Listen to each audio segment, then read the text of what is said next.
All right, and today I am here with Davis, also known as Galaxy Rocker.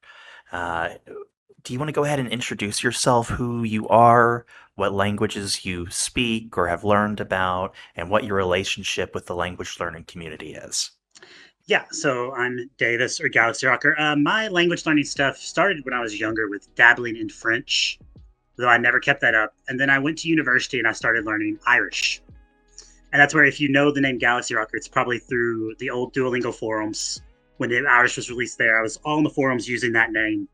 And then working on just general language learning on Reddit, our Glelga, and our language learning as well, and just doing a lot of stuff with Irish. Since then, I've dabbled across more languages than I can count. I've dabbled in Chinese, Japanese, Finnish, Old Irish, Middle Welsh, Modern Welsh. I could go on, but the only two I'm really focusing on are Irish and French at the moment.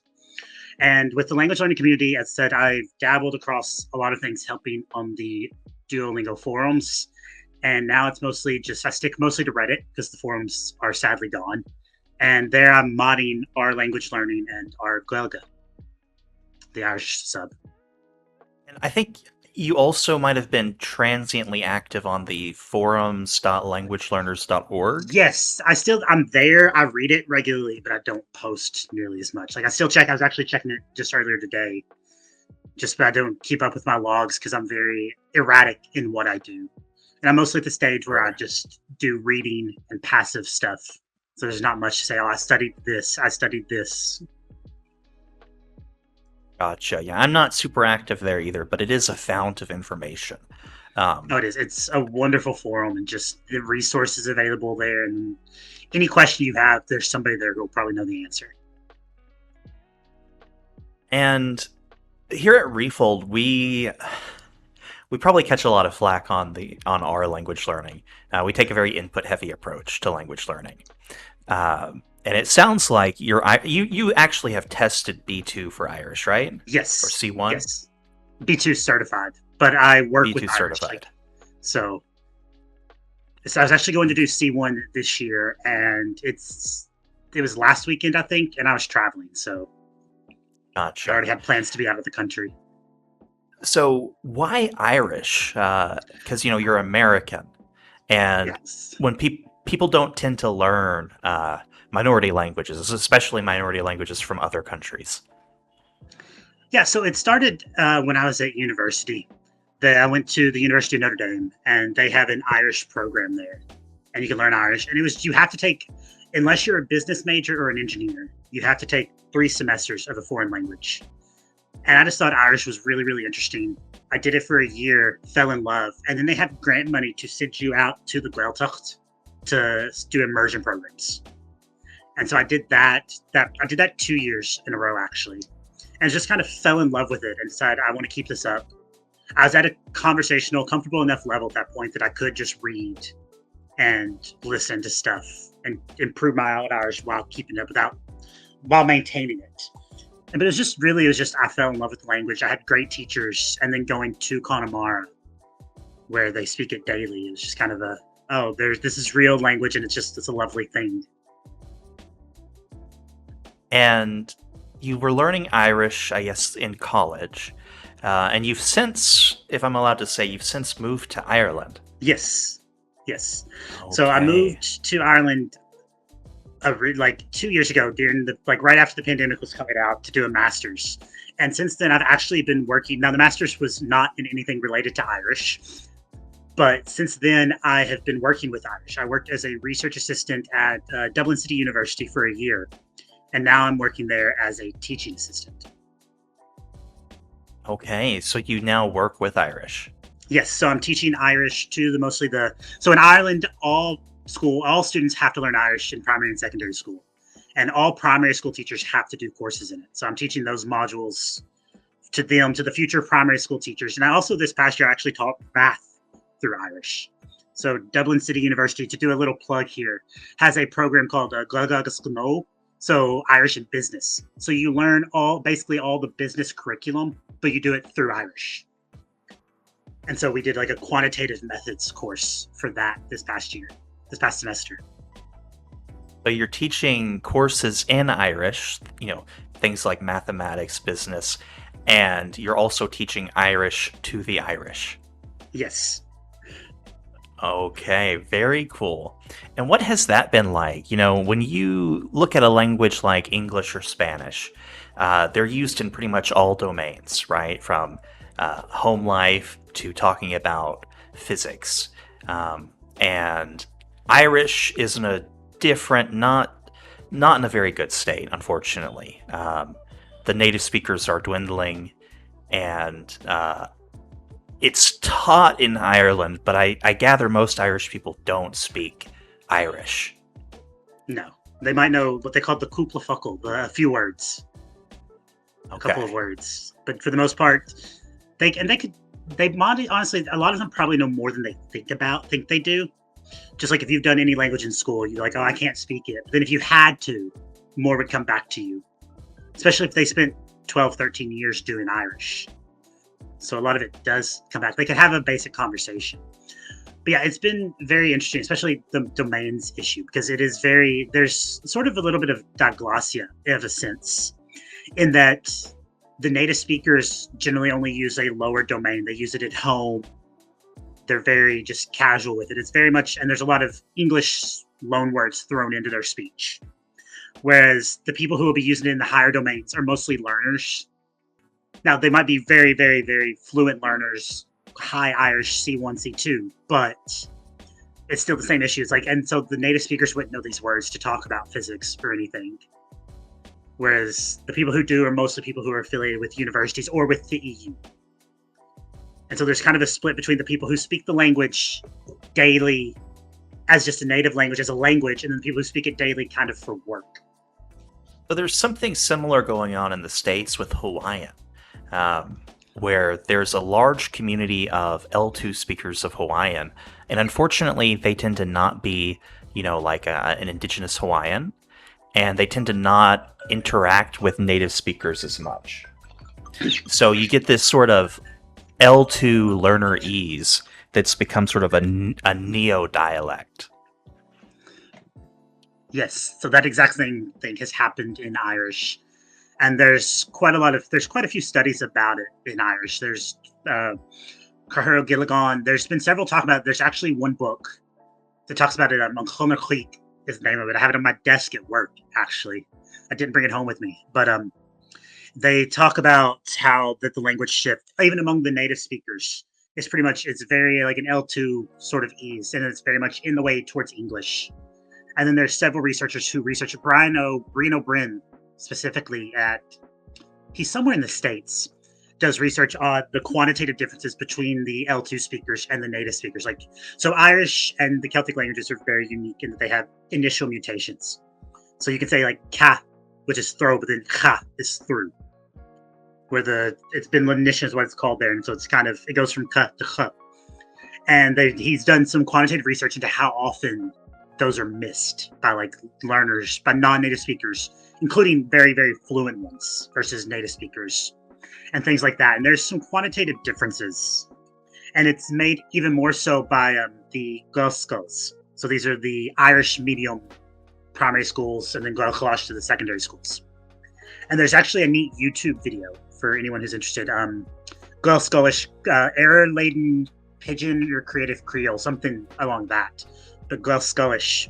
And it talks about these differences and how like they're doing stuff that's not English, but it's also not Irish at the same time, which is really weird. And it's sometimes difficult for the people from the Gaeltachti, the traditional native speakers, to understand these kids who've had all their education through Irish.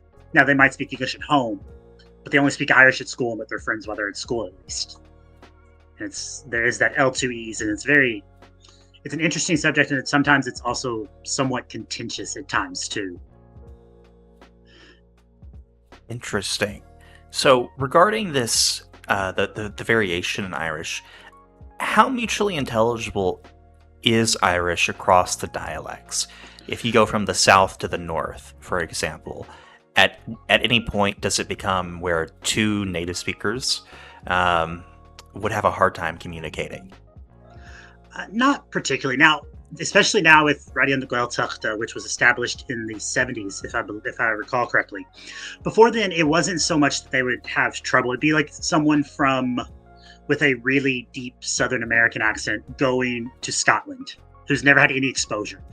Give them 20 minutes listening and figuring out, or a day, and they were able to talk fine. But now they do have a lot more exposure, so anyone, you could go to any of the Gaeltachta, and anybody from there could go there, and they would understand each other now.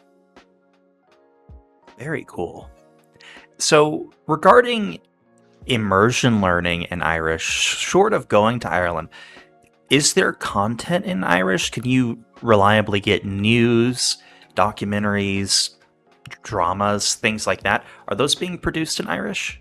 Yes, they are. So actually, there's an Irish language soap opera, Russ and the Room, which is quite famous. It's been going on since 1996. I think they're on season 26 or something of it now. And from what I understand, it was actually quite progressive for Irish television. Like, I think the first gay kiss on Irish TV was on Russ in the Room, actually. And this was back like early 2000s, early 90s. And so it was, or late 90s. And so they're a very progressive TV show with that. The news is like you can get your daily news in Irish. They also have a talk show called Shocked Law, 7 days. So they do have like a weekly talk show. And the news, the new thing about the news and the talk show is there are no subtitles. So for the longest time, all Irish language shows had English language subtitles burned in on them. So you couldn't even turn them off when you were watching online. They finally started to change away from that and start providing Irish subtitles. But there's a lot of documentaries, especially if you like music. They take pride in the traditional Irish music. And so they do a lot of documentaries on that. A lot of nature ones as well. There are documentaries in Irish. Is news. It's out there. Now, you're not going to have much choice just being a minority language. You're not going to have the choice that you have in English. But there is stuff out there that you could use for immersion learning. And now, the other issue is it's not very graded. There's Coolachar, the kids' channels, and then it's like straight to content full-blown for adults who speak already and listen already. Yeah, and that actually happens with some very robust national languages as well. Particularly when it's not learned by a lot of people from outside of the country. You know, I remember learning Filipino. I went straight from grinding vocab into reading young adult romance novels because that was the easiest stuff I could find. So that definitely can happen. So I have a question. Have you ever experienced any of the sort of Irish varieties outside of Ireland? So I believe that there are some Gaelic-speaking parts of North America. I think maybe Newfoundland and Canada might have a variety. So with Irish, unfortunately, I think the Newfoundland one died back at the end of the not the end of the mid 19th century at the latest, or mid, yeah. There's not much information. Now, we have recordings of people who knew the last native speakers and who had these words like, oh, my grandma would always say this word. But that one died. Now, there is still living Scottish Gaelic communities in Canada, Cape Breton, and there as well. Now, and the issue between language and dialect with Irish and Scottish Gaelic is it's iffy. I know people in Ireland who are like, no, they're all one language. But then I also know people in Ireland like, no, we're Irish, they're Scottish. So it's a very contentious claim there, but the mutual intelligibility is, with some exposure, it's decent enough to do. Like, it wouldn't take me that long to understand Scottish Gaelic. Gotcha. Yeah, I know that didn't Ireland reform their spelling recently? Yes, in the 40s, I think. So it might have been early 50s. Yeah, and I think in Scotland they still use the historic spelling. Yeah, they use a more. I think they had a reform, but like they didn't reform it nearly to the length that Irish did, and they do. Gotcha. So there is still more of an etymological based spelling that Irish now lacks. Yeah, I've heard that like it's particularly when you get to the northern part of Ireland, it starts getting to be where those speakers can understand Scottish Gaelic a little bit better than people say from the southwest. Yeah, oh, absolutely. Like that's what even their word for the negative. So in standard Irish, you mark the negative with ni, but in Scotland it's ka, and up north they would use ka instead of ni. And so there is There's a lot of similarities. And if the dialect continuum hadn't gone extinct, like we knew of the Irish that would have been spoken in what is now Northern Ireland. And some of those, it's like East Ulster Irish was very, very, very similar to the Irish right across the channel, Mid Minchville, that just that whole area along the channel there, the sea. And you mentioned earlier, studying like Middle Irish a little bit. Yeah. Um, how far can you go back and reliably be reading something that is modern Irish? So the issue with Irish is that there was pretty much until the spelling reform, there was kind of a classical standard called classical Gaelic. And this was used across the Gaelic world. So it was used in Scotland as well as in Ireland. Now, I say across the Gaelic world, it was not used on the Isle of Man, but it was used across there. And like some of those can go back to, I think, the 1300s.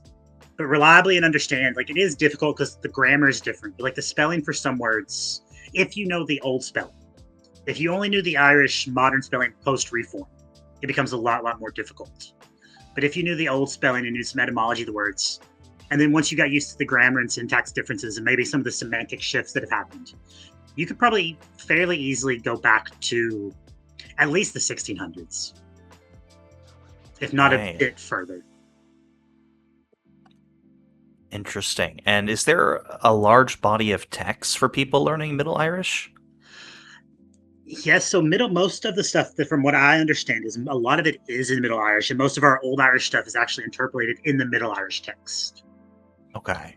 And so there is a lot of Middle Irish and Old Irish stuff out there. Now, how much of it has modern editions that are easily accessible? That's a different question. Gotcha. But actually, speaking specifically of Middle Irish, that does remind me, there is a website, lave.org, I think. It's based from the University of Connecticut. And they're working on doing classical Gaelic and Middle Irish text and doing introductions to them so people can be able to read them. But focusing, from what I remember, specifically on people who already can read modern Irish. Basically trying to just extend it a bit more so you can get access to this older corpus of text. Neat. And I don't know. I don't know if there's something called Old Irish and also Primitive Irish that exist as well. But Yes. I would imagine those would be far less intelligible. Yeah, so Primitive Irish is... So it's really weird. Old Irish specifically, or Gaelic, went through a really... Old Irish verbs are the most complicated verbal system I've ever seen. I had one friend who it was bad. Like, so each verb has two forms, depending on if there's a particle before it or not. And sometimes these forms, because of sound changes, sometimes these forms look nothing like each other. So you pretty much have to memorize both forms for every verb. So that happened between the Primitive and Old Irish shift. So if you go back even further, like Primitive Irish looks very much like just a classical Indo-European language. Like it wouldn't be that different. It would be different, but it would be that different from, say, Latin or ancient Greek if you knew the sound changes and how to go from one to the other. But then Old Irish is where things get really, really weird with the verbs.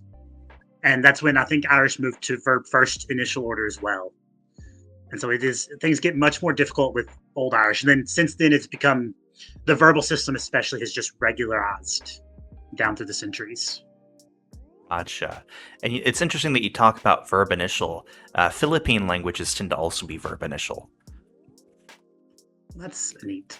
Yeah, I've gotten used to it now, but it was so really weird. It threw me off for a while first. It's like, when I was still back in the stage where I had to translate from English to Irish to speak. Now, I think I've stumbled upon a couple of your posts throughout the years. And I think I've seen you say that you prefer older Irish for your input when you're immersing in Irish and you're trying to get the language into your head. You tend to prefer older publications, older stories, things like that, as opposed to stuff written by modern Irish speakers. Is that still true today? Yes, that is still true. And a lot of it has to do with what we talked about earlier, with kind of just this sort of L2 dialect that's even taken in place among the native speakers, just as English is the stronger language, as Irish falls out of the use, as the domains which Irish is used just get fewer and fewer every year. And so I try to find the older stuff from. So my specific focus is I focus on a very specific dialect, Connemara. So that's a minor dialect of the Connacht dialect in general. And so I try to get pre-standardized works from it because I know if they were writing at that time period, generally they would have been born maybe at the end of the 19th century when Irish was still very much a community language. So it's trying to get there just because it's usually richer. There's more words used. There's more nuance. It's like the difference, even in English, we notice this difference between where, like, what's the difference between a brook and a stream and a creek? Things like that. Like, I still, like, now people in English would still recognize, oh, there's three words. Whereas later Irish, like, they might have the word for stream only. They wouldn't have the word for brook and creek. And so it's kind of just that loss, with the loss of domains, the loss of moving away from the land, that there is a lot of vocab. There's a lot fewer words in the modern stuff, a lot fewer rare syntax structures and all of that. So I try to find some of the older stuff just because I think it is a bit richer. Interesting. And is there a reason why you focus on this particular dialect? So my first teacher was actually from Donegal, a totally different dialect area. But then I got the grant. When I got the grant to go to study, it was in that area. And I just fell in love with that. And then when I came back, the teacher I had my last 2 years at university, she was born and raised there. And so that's just what I got used to speaking and hearing all the time. And I went back there and I keep going. Now I've got friends from the area.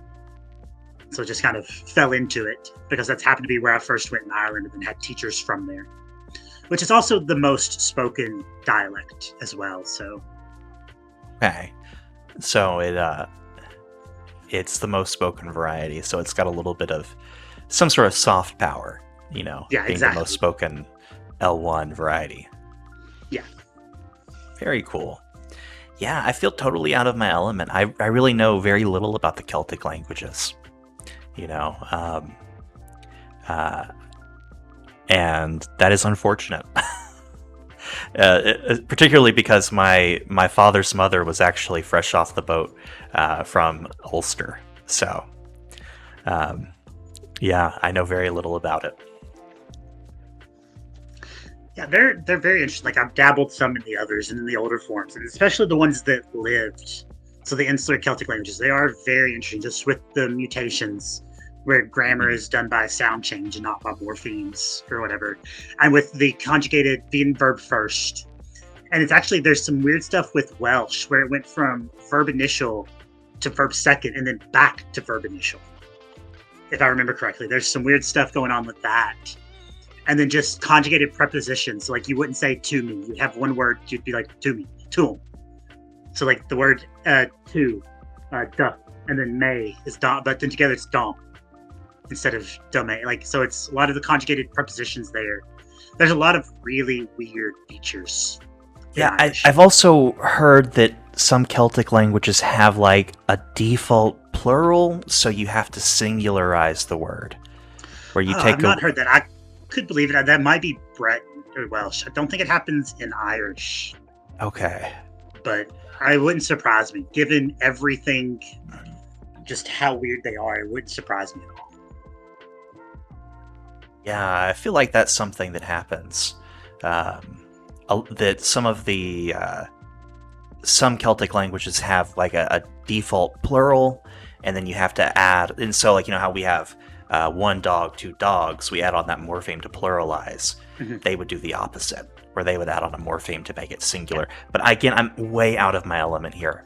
Yeah, I know I feel like very I've little read about something this. about that with Breton in France, but I don't know enough about Breton to comment for certain. It does sound familiar. Yeah. Well, very cool. And if anyone is listening to this and they want to learn Irish, what would your recommendations be?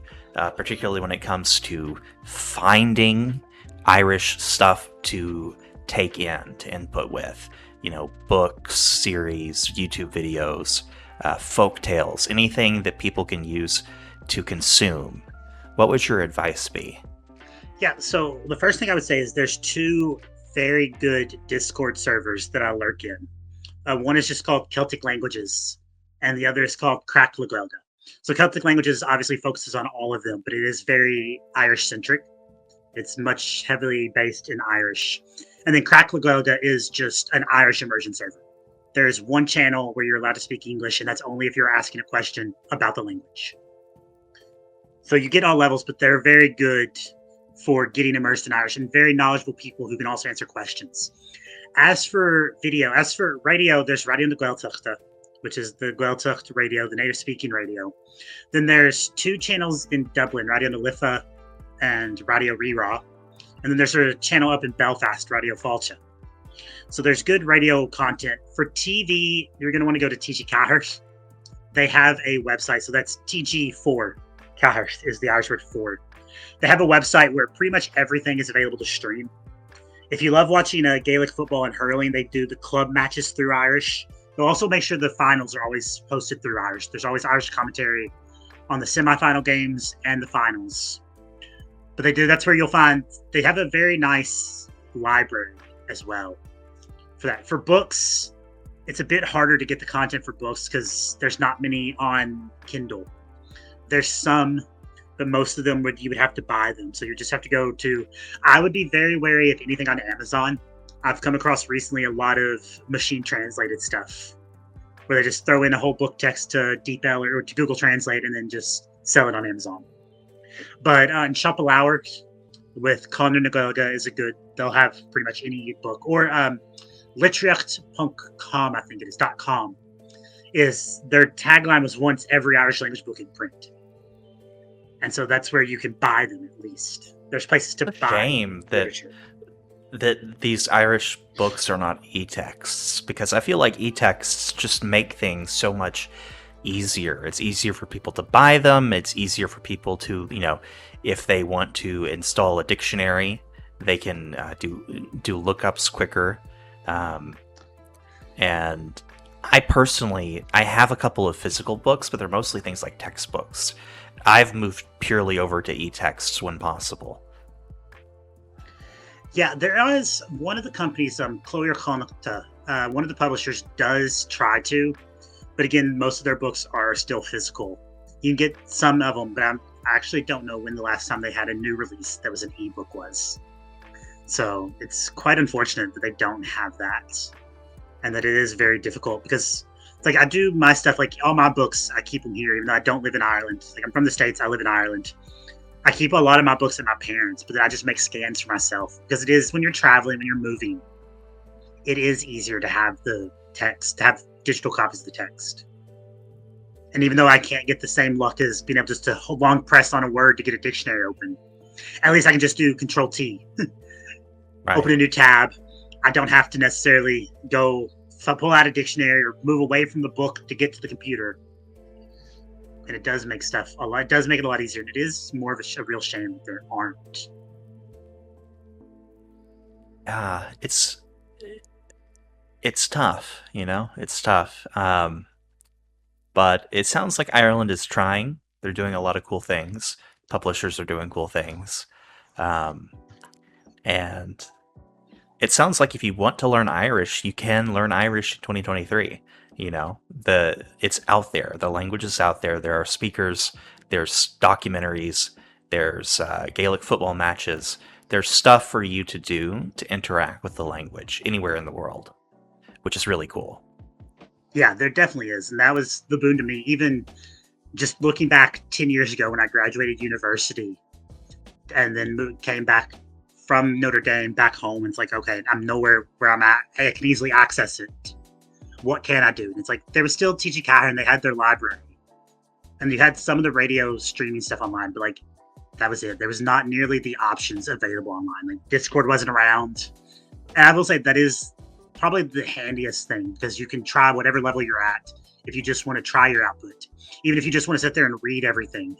But as long as you go and you're hey, what does this mean? People will break it down for you. They help. It is a great place for even the more comprehensible input stuff because they can ask and be hey, what is this? Even if you don't want to ask, it's there. It's a lot of more modern stuff too. And you don't have to sit through a whole show or watch something you're not interested in. It's probably the best place to find more modern stuff because the documentaries are going to be nature-based. They're going to be music-based. The news is going to be pretty local news, especially on Radio na Gaeltachta. And so it does get kind of hard if you have wide variety of interest, you'll be great because it is very limited. And that actually leads me. There is one thing. Once you learn the old spelling, they sent it. So Ireland was very, very good in the 1930s. They realized what a treasure their folklore was, and so they sent collectors, full-time collectors, whose job it was to just go around and talk to old people and write things down.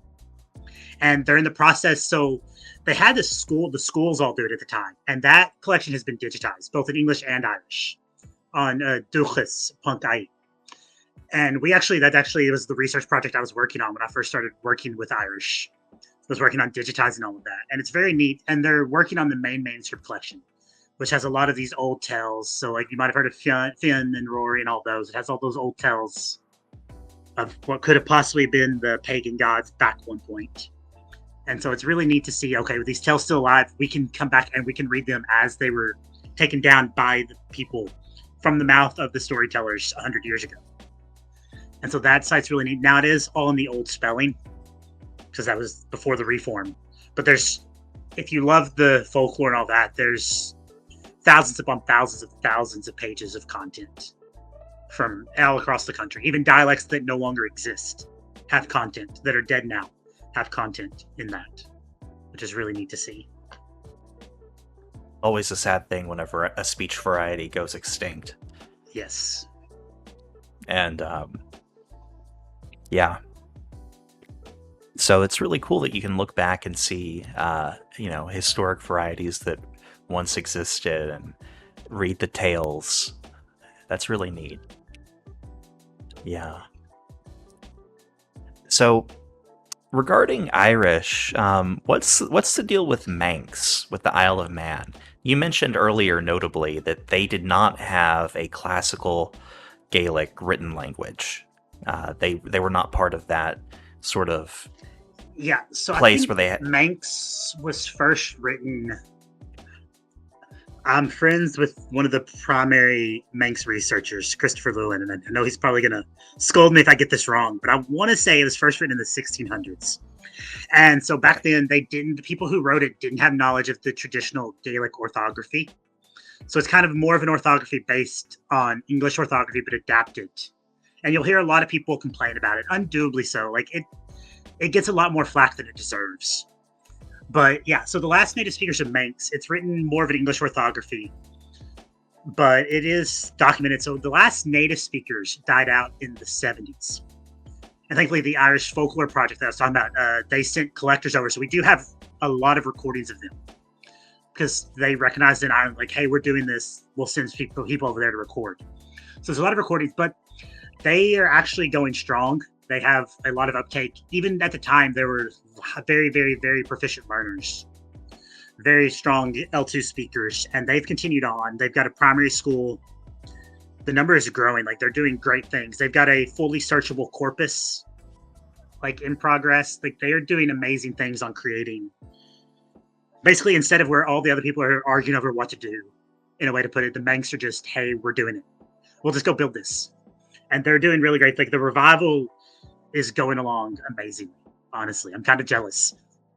And do you find that Manx is intelligible to you as an Irish speaker? Sometimes, like I said, I have the friend who works with it, and like when he speaks, I can understand some of the stuff. Written, it's a lot more so. I have some things I have to say out loud and be like, oh, okay. But yeah, it is intelligible enough. Probably 60-70%, I would say. I don't know if it wouldn't be easy for me to read a book, but it would be doable with a dictionary. And there's a professor at University of Washington St. Louis, Kevin Scannell, who has done a Irish, Scottish Gaelic, Manx trilingual dictionary, which is amazing. Just being able to read one and then look at the ones you know and see, okay, what are the cognate words if there are there? It's like, oh, okay. And so it is handy there. Those types of dictionaries are great. There's an Austronesian dictionary that has you can look up a word and it'll list not most, because there are just so many Austronesian languages, due to being remote islands and stuff, but it'll list half a dozen or so of the the reflexes of the proto word. So, those sorts of etymological dictionaries or dictionaries that compare multiple languages are just super valuable because when Yeah, you look it's at dialect continuums and closely related languages, I don't want to get into the politics of it. Um, Being able to identify sound shifts is huge, and then also being able to identify semantic shifts is huge. So yeah, having it's that in very a dictionary is very powerful. yeah, exactly, and it's very handy because also with specifically with those languages, is otherwise you're gonna have to go through English.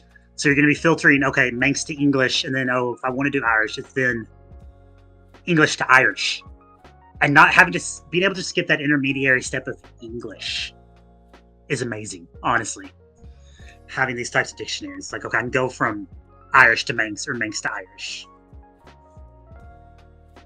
Yeah, interesting. So stepping back from the talk about Irish for a sec, you also moderate / our language learning, right? The Yes. biggest sort of language learning subreddit. What's that like? I'm not super active there. I think I don't want to. There's not a lot of new information for me to be gleaned from the subreddit, No, so I'm not really exactly. I active have to there. agree with that. So I check a few times a day now, mostly for the modding stuff. But so yeah, it's not too busy. It's most people. It's just a lot of people wanting to learn, and because there's so many new people coming, and the way Reddit promotes things, it's like we do get a lot of basic questions, like how do I learn Spanish? Like that's the majority of the stuff that we're modding is these basic. How do I learn Spanish? Or oh, do I? Which language do I learn next? Do I learn Spanish or French? Like no other context, just Spanish or French. It's like who knows? Which one do you want to learn? And so that's mostly what the modding is. Is okay. Can we just make sure these types of questions don't drown out everything else? But it is like I'm not super active on it myself unless someone does ask something relevant to the Celtic languages or to the Gaelic languages specifically. Otherwise, it's just it is as you said. It's a lot of the knowledge. Once you've learned a few languages or one and have dabbled in others, like a lot of it's like okay, yeah, I know what works for me. But it is very handy with that. And I feel like the language learning subreddit leans a little bit younger than some other language learning spaces. Like, I feel like languagelearners.org, we tend to be like in our 30s or older. Um, Whereas, I feel like on the language learning subreddits, you get a very young crowd. That might just be what I have noticed. It might not No, be I reality. definitely agree with that. I think we haven't done a demographic survey for a few years, but I think last time it was very much like under 25 even. And I'd say that as Reddit's popularity has grown, that's shifted even younger. Like I would be very surprised if the average age was 25 even on it. There are a lot of it is very young. And so it is a lot of enthusiastic people wanting to learn their first language, but it's also use the search. Well, Reddit search is awful, so I'm not going to blame anyone for not using Reddit search. I But search Reddit from Google. I do too. So site colon Reddit Site comment colon Reddit.com. reddit.com. Yeah, It's much easier. If no one does that, it's much easier than relying on Reddit search. for sure. That's how I've been. But I've been a Reddit power user for like a decade. So, you know, I think the search has actually gotten better on Reddit, but I'm not sure because I never use it. Yeah, I Um, don't know. I'm still on old Reddit, so I never updated to the new one. I just couldn't do the design. So I imagine it's quite a big subreddit, so I help moderate some of the Refold subreddits, but they're not super big and active, you know. And I can imagine that moderating a large subreddit takes up a lot of time. Do you find it to be a time-consuming hobby, sort of curating the Reddit community? yeah, not particularly. And actually, we just crossed a million a few weeks ago. So for size information there, I don't find it too bad myself. But there's a team of 10 or 11 mods, so there's quite a few of us across various time zones. So I just pop in maybe once a day, look at the mod queue, and like, okay, approve or not, and then just go through new, like the past few hours of news or anything here. And thankfully, our users are very good. If there's a comment that's horrible, they'll report it and call it out. So it does get flagged for us. But I'm not spending probably I spend more time just refreshing and lurking than I do probably with the moderating stuff. Thankfully, we have other moderators who are very active and very good at it too. So no one spends Yeah. a lot of time, at least as far as I'm I aware. I hope no one spends a lot of time. I spend less and less time on language Reddit. And what I mean by that is not just our language learning, but I used to be a very big fan of the linguistics subreddit, but they Mhm. changed some of the rules in protest. Yeah, Um, good. and I'm not sure if they ever changed it back. It used to be quite a lovely little place with lots of discussion. I think now it's limited to purely academic articles. They've loosened it up a bit, and so you could do like press releases about these academic articles and stuff like that. But yeah, it is still much stricter than it was. Which unfortunately, like I do love reading the academic articles, but Oh, for it's still sure. there's not as much to be able to like, oh hey, talk. Like they did have one yesterday that was very active the past 2 days about universal grammar and how do large language models disprove universal grammar and that type of stuff. And that was an interesting one. It was very heated in a lot of ways, but it was a very interesting thing to read. But yeah, for the most part, there's not much activity. They have their weekly Q&A thread, and they try to put everything there. And it is sticky, but it Yeah. does fall out. But that's fine. Like I'm really honestly using Reddit less and less myself. Like our language learning, I'll check for modding, and then I'll might glance into our Gaga for mod stuff, and then our linguists, it's like our linguistics. It's like okay, that's it. Yeah. It's a surprisingly small world, you know, the language learning community, even for being a million people strong. Um, I continually find people who I recognize from Reddit and from languagelearning.org or howtolearnanylanguage.com. You know, people who are in one space, they're in other language spaces, which has always been very surprising to me. Yeah, Um, it is really weird for that. Like, I guess I'm kind of used to it because the Irish language learning world is very, very small, especially in America. Like, there's people I would talk with, and then, like, oh, I'd see them every summer when I was doing the immersion programs because everyone went to the same two immersion programs. There were only two. And so you see everybody's like, oh, yeah, hey, I know you from this Facebook group for American Irish learners. And it's like, it's a very small world. So I guess I'm kind of used to it from that. And just the Irish world in general is very small, the Irish language, even in Ireland, people who are very interested in it. But it is weird seeing people and it's like, oh wait, people linking from a language learners forum to back to Reddit. It's like, oh yeah, I had this tagged already using Reddit enhancement suite. Like I already knew that was them and things like that. It is really weird. It's like seeing the small world it is. yeah. Oh, that's yeah, the language learning world is smaller than we think, for sure. Yeah, at least the ones who are active online with it. Correct. Yeah, there are heaps of people who are not active and who, or they're just passive readers of the thing. But the people actually moderating and contributing to these communities tends to be a smaller group of people than you would imagine. Yeah, it is really weird thinking about that. Now it's like, oh Well, Davis, thank you so much for coming on. no, thank you. It was a pleasure. It was a wonderful chat, and I look forward to talking to you again in the future. Yeah, no, thank you. I want to thank you for listening to this episode of the Refold podcast. If you're watching the live premiere, you're in luck. Right as it ends, we have an after party over on the Refold Central Discord server. Come join us by using refold.link/join and chat about the episode. If you enjoyed the podcast and would like to hear more, you can find older episodes to listen to on YouTube and Spotify.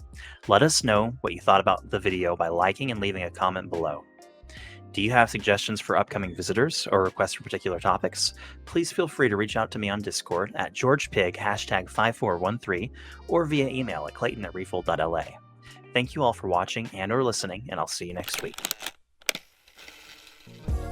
Hey, as you know, there's a lot of language learning advice out there, which can make it kind of overwhelming and difficult to actually get going on your own learning. If you feel like you're struggling to figure out language learning, you're not alone. It's an extremely complicated process with tons of different steps. If you're looking for a step-by-step guide to create the perfect language learning routine for you, then you have to check out our new course. We spent thousands of hours designing a simple and straightforward process that you can use to create your own personalized language routine that actually works. We understand that every learner is different and that you have to roll with the punches and adapt. Every day for 30 days, I walk you through everything you need to know to build an effective learning routine, no matter your circumstances. We give you the advice and resources you need to ensure your success, so you don't have to waste time looking for stuff to do and can focus on learning. And if any questions do come up, don't worry. We are always there to answer any questions and clear up confusion.